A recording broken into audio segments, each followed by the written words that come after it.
So what's up everybody, this is going to be an interesting video. This is just something that I thought about recently as to the whole reason why devils from the Tree of 𝚲𝚅, and basically devils in general, are following Lucius. Now that we've seen that Lucius has soul magic and he's able to purify devils, I think this is going to lead into something very interesting in the future. So let's get into this.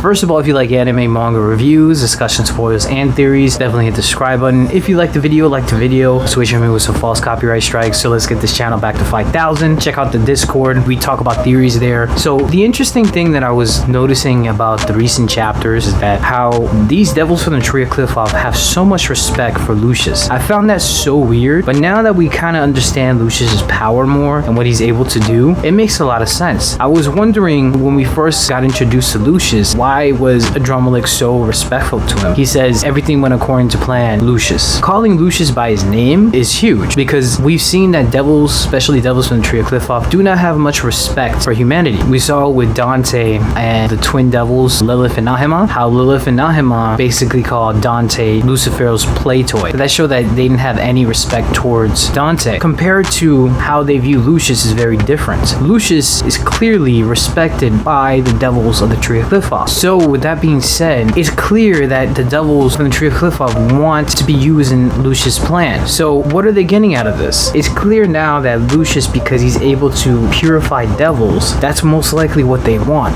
They want to be purified and get this new form and this new angelic or divine being powers that we've seen that Sister Lily has now. So does Lucius, where they become like pseudo angels. We know that Black Clover is heavily influenced by demonology. We know that the Tree of 𝚲𝚅 comes from Judeo-mysticism. In Judeo-mysticism and also demonology, they tell you that a lot of demons from the Tree of 𝚲𝚅 were fallen angels. So we could be seeing something in the future where these devils from the Tree of 𝚲𝚅, the lower they go, they were once fallen angels. We could see possibly a holy war in the future with the fallen angels versus actual angels that we have yet to see in Black Clover, but I think this might be the start of a holy war. That's why Lucius is saying Judgment Day. Maybe the rapture happens and that's what he's been trying to do. Some of you guys in the comments have been saying that, you know, Lucifer coming out was the start of the rapture. This was the rapture in Black Clover. It's starting to look like that because Lucius said in the recent chapter, hey, this is Judgment Day coming in 7 days. So 7 days in the Bible and also a lot of religion, numerology has to do with divinity. So 7 days for Judgment Day does make sense. Also, this theory might have a little bit more credibility too, because if you see Lucius's plan, the two devils that were sacrificed that were in the Tree of 𝚲𝚅 when it opened was Lilith and Nahima. And if you look in Judeo-mysticism, you realize that Lilith and Nahima weren't actual fallen angels. So Lilith at one point was human. Nahima, from what I got, let me know in the comments if it's different, but she was actually just a pure demon. And it was Lilith and Nahima both together were both female demons, and they seduced Adam to create plagues of mankind. So they were never fallen angels from what I got. But the rest of the Tree of 𝚲𝚅 devils, a lot of them were fallen angels at one point. With that being said, this gives more credibility in a sense, because if we see more of the Tree of 𝚲𝚅 devils, and a lot of them were once angels at one point, they most likely want to be purified to their original forms so that they can get their full strengths back. Because I think that devils, even though they're really powerful, their true strength got tainted because they became fallen angels and became corrupted by the underworld. So with Lucius and his soul magic purifying devils and mana, it will cause them to become stronger and become a new being. And I think we might get a holy war, Lucius and his fallen angels versus the real angelic beings in Black Clover. It will be very interesting to see if Asta does die soon and then we get a whole afterlife and somehow Asta comes back to life, similar to like what happened to Alibaba and Maggie, where he technically did die but they preserved his body and then his soul eventually came back to his body after exploring basically the afterlife. I definitely see that happening with Asta. That'd be so interesting to see the backstory of the afterworld and everything like that, and seeing angels and possible divine beings in their true forms and not this fallen angel that we're kind of seeing. And because we're seeing these pseudo angels with horns, but we saw Sister Lily have also a halo, that itself kind of shows that they're most likely what fallen angels are, or close to what fallen angels are in religion. These things that Sister Lily has become is close to what Black Clover has to fallen angels, and I think we're going to start seeing more of that in the future. This is going to be very interesting how this arc unfolds, because we're already starting it and it's like what, 4 chapters in, and it's already crazy. We're seeing most of our favorite character in Black Clover look like like he's about to die. He was just celebrated to become a higher knight. He just got a promotion in the Magical Knights squad rankings. So this is big that we're seeing this being unfold on Asta's day of celebration. For him to die, or possibly to die, I think we're going to get an afterlife, and we're going to see more of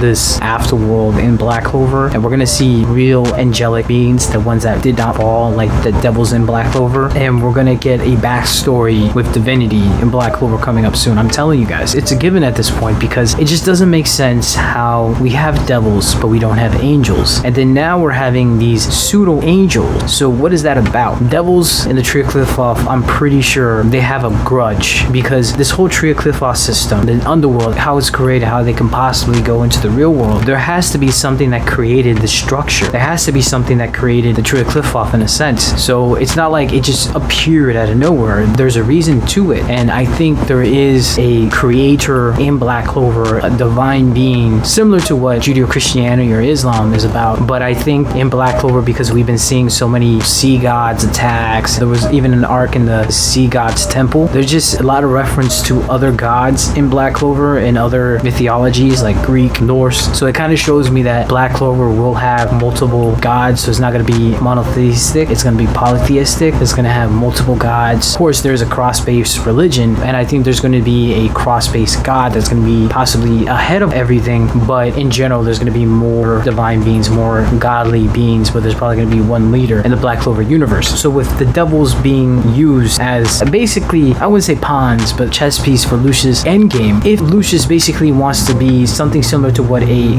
god is, wouldn't the Black Clover universe version of God show up? That all makes me wonder. Lucius doing all this, having all the devils be controlled by him, to me is showing that he has a god complex and he wants to create humans in his own image. So it would be very interesting to see how this god complex interacts with an actual god in Black Clover. Man, I love Black Clover. There's so many things that I just want to see moving forward, and I'm telling y'all, it's going to be crazy. But definitely we're going to have a holy war, in my opinion, where we're going to have the fallen angels that were devils from the Tree of Qliphoth being purified to fight against actual angelic and divine beings. This is going to be epic, because I know for a fact that fallen angels, most likely when they fell and they got corrupted in the underworld, their powers weren't as strong. But when their powers are purified, they can be in full form. This arc is going to be crazy. That's all I gotta say. Honestly, I can't wait. This is so much hype. I've never been this excited for a manga in a while, since Naruto or One Piece. So I love this. This is epic. But yes, that's basically all I have to say. Thank you so much for watching. If you liked the video, let me know what you think about this theory / discussion. Do you think it's possible that the only reason why devils in the Tree of Qliphoth are actually following Lucius is because they want their full power back as fallen angels? Do you think that we're going to get a holy war in Black Clover? This whole Judgment Day is kind of ominous as to a rapture, and I think Lucius might be the Antichrist in a sense. I'll make another video about that. Do you think Asta's going to die and go into the underworld, see the afterlife, and possibly see angelic and divine beings? Like if you liked the video, comment, subscribe, and I'm out of here.